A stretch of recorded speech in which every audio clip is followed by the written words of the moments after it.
Good morning students. Bansur PG college की online class में आप सबका स्वागत है। थोड़ा सा मिस्टेक हुआ।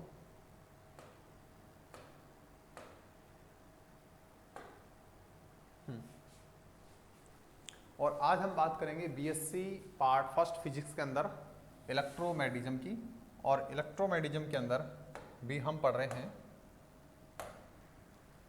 यूनिट नंबर सेकंड को हम पढ़ रहे हैं। और यूनिट नंबर सेकंड के अंदर जो टॉपिक है वो हमारे पास है potential energy of A system, जो कि हमने प्रीवियस क्लास के अंदर डिस्कस कर लिया था कि potential energy of the system क्या होता है। और सिस्टम कितने प्रकार का है? दो प्रकार का था। एक तो हमारे पास विविक्त आवेश वितरण था और एक हमारे पास सतत आवेश वितरण था। दोनों ही वितरण के कारण हमने ऊर्जा की क्या की थी? कैलकुलेशन की थी, गणना हमने कर ली थी। तो आवेश के निकाय की स्थिर ऊर्जा का मान हमने निकाला था और ये हमने परिभाषा पढ़ी। सिंपल परिभाषा पढ़ने के बाद हम यहाँ पर विविक्त आवेशों के निकाय की स्थितिज ऊर्जा या potential energy of A system of discrete charge को हमने पढ़ा था। डिस्क्रीट चार्ज को हमने पढ़ा था और इसकी जो ऊर्जा का मान आया था वो हमारे पास हमने निकाल लिया था और डिस्कस किया था, जो कि आया है कुछ इस तरह से। मैं आपको दिखा देता हूँ। ये हमारे पास आंसर आया था, ठीक है। ये हमारे पास क्या है? आंसर आया था। उसके बाद हमने पढ़ा था कि सतत आवेश वितरण के कारण, है ना, एक मिनट रुकना। सतत आवेश वितरण के कारण निकाय की स्थिर ऊर्जा का मान हमने पढ़ा। तो potential energy of A system of continuous charge distribution के कारण हमने पढ़ लिया था। और नेक्स्ट हमारे पास जो है वो मैं इसको एक बार हटा देता हूँ, क्लियर कर देता हूँ बोर्ड को। ये देखो, तो ये जो वैल्यू हमने निकाली थी वो हमारे पास फाइनल वैल्यू ये आई थी। फाइनल वैल्यू आई थी u बराबर एप्सिलॉन नॉट बाई 2 और इंटीग्रेशन ई स्क्वायर और डी। अब हम बात करेंगे कि जो हमने पोटेंशियल एनर्जी निकाली है उस पोटेंशियल एनर्जी का क्या उपयोग किया जा सकता है, उसको किस काम में ले सकते हैं। तो पहला टॉपिक जो कि सबसे मजेदार, इम्पोर्टेंट और आगे काम में आने वाला, इस पर एक रिसर्च हुई, उस रिसर्च को भी हम बताएंगे। इससे हमने बहुत सारी चीज़ें निकाली, उन चीज़ों को भी हम निकाल के देखेंगे। तो ये हमारे पास है गोले को समावेशित करने के लिए आवश्यक ऊर्जा, ठीक है ना। Energy required to build a uniform charged sphere, कि एक गोला है एक समान रूप से वितरित।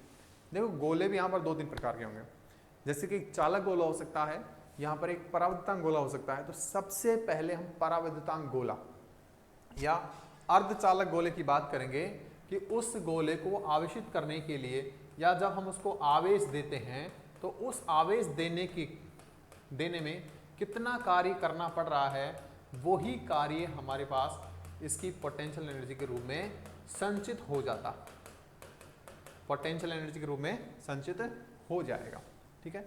जो पराविद्युतांक गोला होता है इसका मतलब है कि उसका जो आवेश वितरण है उसके पृष्ठ के अलावा उसके अंदर भी रहता है।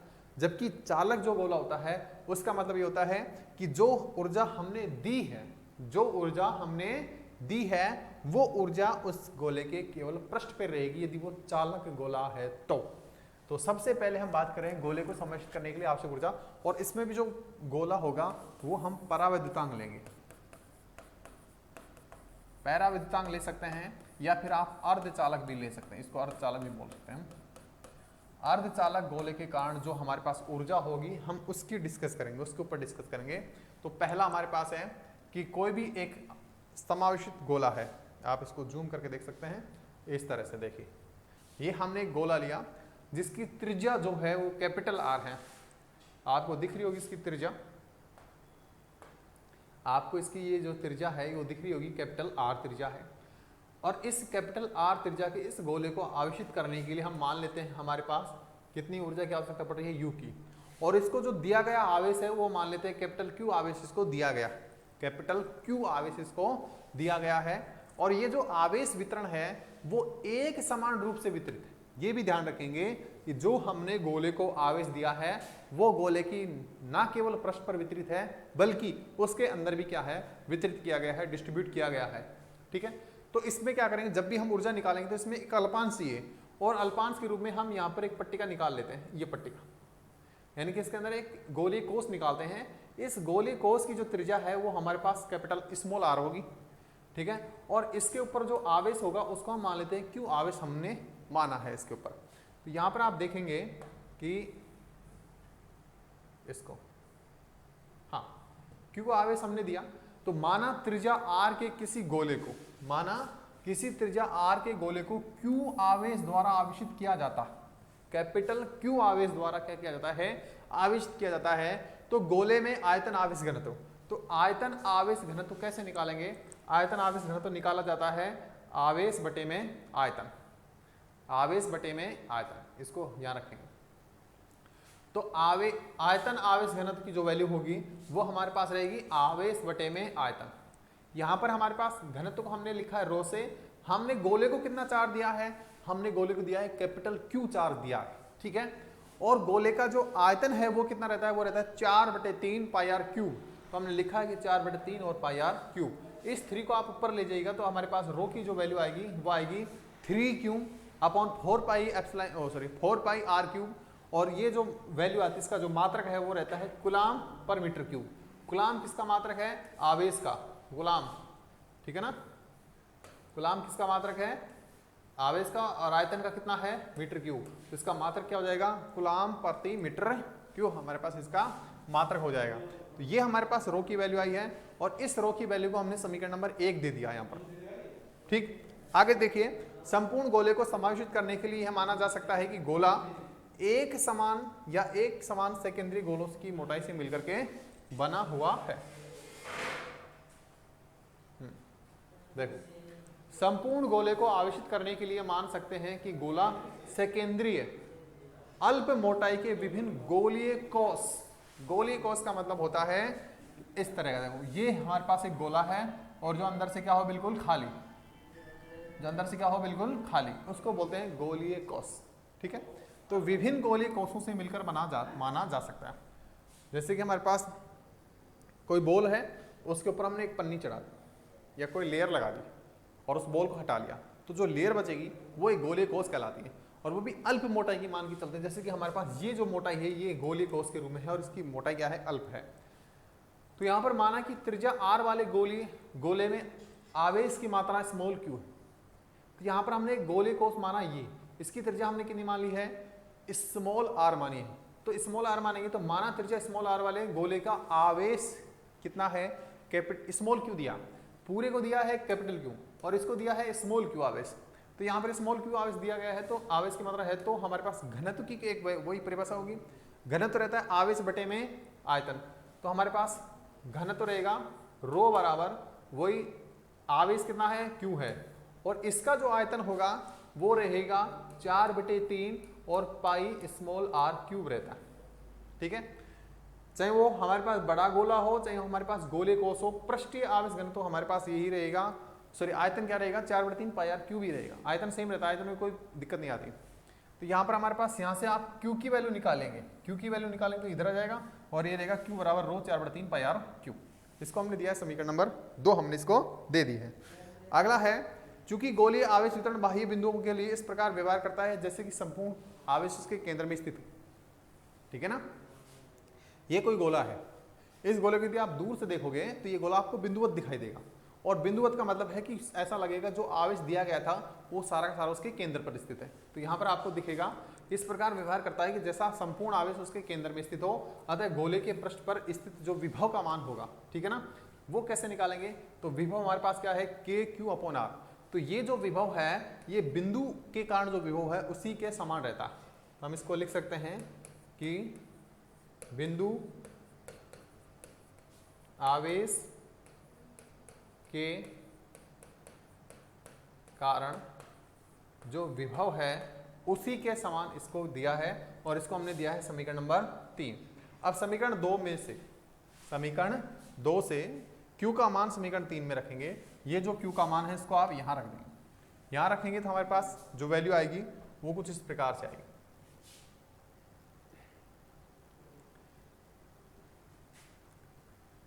वो हमारे पास आएगी फाई बराबर 4 पाई K रो अपॉन 3 और R स्क्वायर हमारे पास आ जाएगी, जिसको हमने समीकरण नंबर 4 दे दिया। अब देखें, अब लिखा है समीकरण 2 से किसी त्रिज्या R व अल्प मोटाई dr के गोलीय कोष को दिया गया आवेश जो है वो हमारे पास रहेगा dq, ठीक है ना। गोले कोस का आवेश कितना दिया गया, डी क्यू। ये नहीं दिख रहा, मैं इधर लिख देता हूँ इसको हटाओ। देखो हमने सिंपल क्या किया है, देखो पहले मैं आपको बता देता हूँ, ये जो समीकरण नंबर 2 है इसको रखा है 3 में, तो रो बराबर 4/3 पाई आर क्यूब को मैंने यहाँ रख दिया, तो फाई का एक मान आएगा। तो आपके पास जो फाई का मान आएगा वो आएगा कि क्या था, के अपॉन आर, और क्यू की वैल्यू है रो इंटू 4/3 और पाई आर क्यूब। ये कैंसिल आउट होगा और यहाँ पर स्क्वायर बचेगा, तो यहाँ पर आपके पास फाई की वैल्यू बचेगी के रो 4/3 और पाई आर स्क्वायर। समीकरण नंबर इसको आप 4 दे सकते हैं, इसको आप समीकरण नंबर 4 दे सकते हैं। अब हमारे पास क्या है, अब हमें निकालना है कि जो हमने गोले कोस माना था, ये गोला है और इसके अंदर ये गोले कोस है, ये स्मॉल आर त्रिज्या का है, ये कैपिटल आर त्रिज्या का। तो इस गोले कोस को हमने आवेश इसको दिया है डी क्यू। जो डी क्यू रहेगा उसको हम कैसे निकालेंगे, वो देखो ऐसे निकाल रखा है, देखो तो डी क्यू रहेगा वो भी हमारे पास क्या रहता है, वो रहेगा घनत्व इंटू क्षेत्र आयतन, घनत्व इंटू आयतन। आप कैसे निकालेंगे, तो डी क्यू की जो वैल्यू मिलेगी, घनत्व तो रो ही रहेगा क्योंकि संपूर्ण गोले का जो आयतन घनत्व है वो बदलता नहीं है, वो सेम रहता है, और इसमें आयतन जो होगा वो रहेगा पृष्ठीय क्षेत्रफल इंटू उसकी मोटाई। तो पृष्ठीय क्षेत्रफल रहता है गोले का 4 पाई आर स्क्वायर, और इसकी मोटाई हम कितनी मान रहे हैं, डी आर मान रहे हैं। इसकी जो मोटाई हम ले रहे हैं इस तरह से, इसकी जो ये मोटाई है ये डी आर मोटाई हम मान रहे हैं, ठीक है। और इसको आवेश दिया गया है डी क्यू, हम इसको आवेश मान रहे हैं इसके अल्पांश के लिए। तो हमारे पास डी क्यू की जो वैल्यू मिलेगी वो मिलेगी रो इंटू 4 पाई आर स्क्वायर और डी आर, और इसको आप समीकरण नंबर 5 दे सकते हैं। समीकरण नंबर कितना दे सकते हैं, 5 दे सकते हैं। दे दिया। देने के बाद आप ऊर्जा निकालोगे, तो ऊर्जा हमारे पास रहती है, देखो अब हमें स्थितिज ऊर्जा चाहिए, स्थितिज ऊर्जा का मान। तो स्थितिज ऊर्जा का जो मान है वो रहता है डी यू, और वो रहेगा हमारे पास आवेश इंटू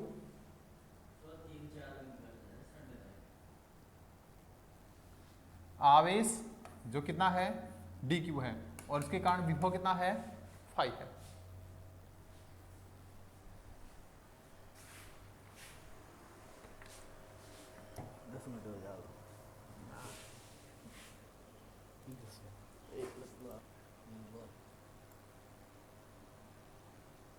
चल रही है, हाँ। तो यहां पर हमारे पास जो पोटेंशियल ऊर्जा है वो रहती है डी यू बराबर डी क्यू इंटू फाइव। ये जो डी यू लिखा है इसका मतलब है कि हम किसी अल्पांश के कारण, और अल्पांश क्या था, हमारे पास जो गोली कोस है वो अल्पांश है, तो हम इस अल्पांश के कारण ऊर्जा निकाल चुके हैं। और संपूर्ण गोले के लिए यदि ऊर्जा निकालेंगे तो हम इसका समाकलन करना चाहेंगे, लेकिन समाकलन करने से पहले हम यहाँ पर इसका मान रखेंगे जो कि है rho into 4 pi r square d r into phi का जो मान है वो भी आप रख देंगे, और फाई का मान आपके पास ये है, ठीक है ना। फाई का मान क्या है, के रो 4/3 के रो पाई आर स्क्वायर, 4/3 के रो और पाई आर स्क्वायर, ये आपके पास वैल्यू। आप इसको थोड़ा सा और सिंप्लीफाई कर लीजिए तो आपको मिलेगा डी यू बराबर, तो यहाँ पर आपको मिल रहा है 16/3 और रो ये 4 पाई है ना, तो पाई स्क्वायर रो स्क्वायर, ठीक है। आर की पावर 4 और डी आर, इसके अलावा और कुछ बचाओ बताओ, ठीक है। ये बस चेकआउट करते हैं। रो हमारे पास रो स्क्वायर आ लिया, 4 आ लिया, पाई आ लिया, 4 आ लिया, पाई आ लिया, रो आ लिया, के बच गया है ना, और एक इसमें आएगा के और आएगा, ये वाला के बच रहा है ना, ठीक है। और आर की पावर 4 और डी आर, ये हमारे पास वैल्यू आई है। अब इसका समाकलन करना है, समाकलन करते ही आपके पास क्या आएगा, आंसर। तो आप लिखोगे दोनों तरफ समाकलन करने पर, दोनों तरफ समाकलन करने पर, तो रहेगा डी यू बराबर, यहाँ पर रहेगा समाकलन, और इधर रहेगा समाकलन 16/3 पाई स्क्वायर के रो स्क्वायर आर की पावर 4 और डी आर। समाकलन किसके सापेक्ष है, आर के सापेक्ष, बाकी सब कांस्टेंट सबको निकाल दीजिए बाहर, इधर रहेगा u और इधर देखिए लिमिट रहती है, पहले जब कोई आवेश नहीं दिया गया, ठीक है ना, या फिर आप इसको ऐसे मानेंगे जब त्रिज्या हमारे पास कितनी थी, 0 थी, तो ऊर्जा भी कितनी है, 0। जब हमारे पास ऊर्जा कितनी हो गई है, लास्ट u हो गई है, तो त्रिज्या भी कितनी हो गई है, r हो गया। यानी कि हमने एक गोला बनाया जो 0 से लेकर के और r त्रिज्या तक है, तो उसकी ऊर्जा जब 0 त्रिज्या थी तो 0 ऊर्जा है, जब त्रिज्या r है तो उसकी ऊर्जा u मान रहे हैं, तो यहाँ पर आप लिमिट लगाओगे तो u माइनस 0 तो u ही आएगा, ठीक है। और यहाँ पर आप देखेंगे कि आपके पास मिलेगा 16/3 पाई स्क्वायर के रो स्क्वायर और समाकलन 0 से r और r की पावर 4 और dr। अब इसको आप सोल्व कर लीजिए, इसको आप सोल्व कर लेंगे, थोड़ा सा बारीक कर लेते हैं, ज़्यादा मोटा हो गया। तो u बराबर आपको मिलेगा 16/3 पाई स्क्वायर के रो स्क्वायर इंटू r की पावर 4 कितना रहेगा, r की पावर 5/5, लिमिट रहेगी 0 से कैपिटल R। तो आप जब इसमें r रखोगे तो u बराबर मिलेगा 16/3 पाई स्क्वायर के रो स्क्वायर इंटू कैपिटल R की पावर 5/5, ठीक है। लेकिन ये जो मान है वो ओरिजिनल मान नहीं है, अभी आपको इसमें रो की वैल्यू आउटपुट करनी है बस, और रो की जो वैल्यू थी समीकरण नंबर 1 में जो कि थी कैपिटल Q बटे में 3Q 4 पाई और r स्क्वायर r3, ये आपके पास रो की वैल्यू थी। इस रो की वैल्यू को आप यहाँ रखेंगे और फिर देखेंगे, आपको यदि रो की वैल्यू देखनी है तो मैं आपको ये भी दिखा देता हूँ। देखो रो की वैल्यू आपने ये लिखी थी, रो बराबर Q 4/3 पाई r3 या रो बराबर 3Q/4 पाई r3, ये तो इस वैल्यू को आप यहाँ पर रखेंगे, तो रखते ही आपके पास कुछ वैल्यूज आएंगी, वही आपके पास क्या है, स्थितिज ऊर्जा का मान आएगा।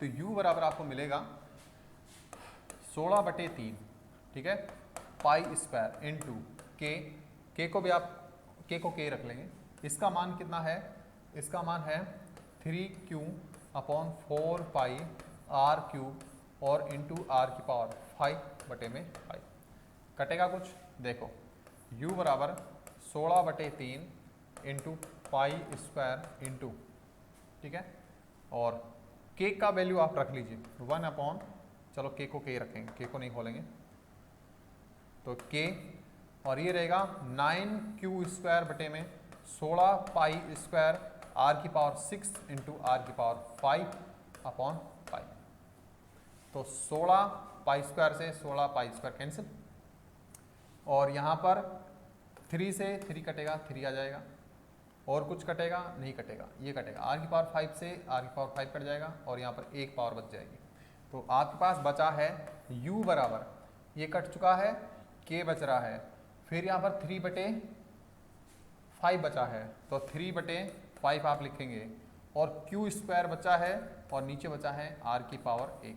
तो ये आपके पास क्या है, स्थितिज ऊर्जा का मान, किसके कारण, गोले के कारण, परावर्तितांक गोले के कारण जब आवेश दिया जाता है कैपिटल Q, तो उसके कारण एक ऊर्जा होगी, वो ऊर्जा हमारे पास कितनी रहती है, ये, और ये हमारे पास आंसर रहेगा, और इसको आप याद रखेंगे, ये सबसे इंपॉर्टेंट। लेकिन समस्या ये भी आती है कि आप ये कहोगे कि जब गोला चालक होगा तो उसके कारण ऊर्जा क्या होगी, तो हम अगली क्लास में चालक गोले के कारण जो ऊर्जा होगी उसको भी कैलकुलेट करेंगे, साथ में हम आपको ये भी बताएंगे कि जो ऊर्जा हमने निकाली है वो काम क्या आने वाली है ना, जो ऊर्जा हमने निकाली है वो काम क्या आने वाली है, ये हम देखेंगे नेक्स्ट क्लास में। मिलते हैं अगले वीडियो में, तब तक के लिए गुड डे।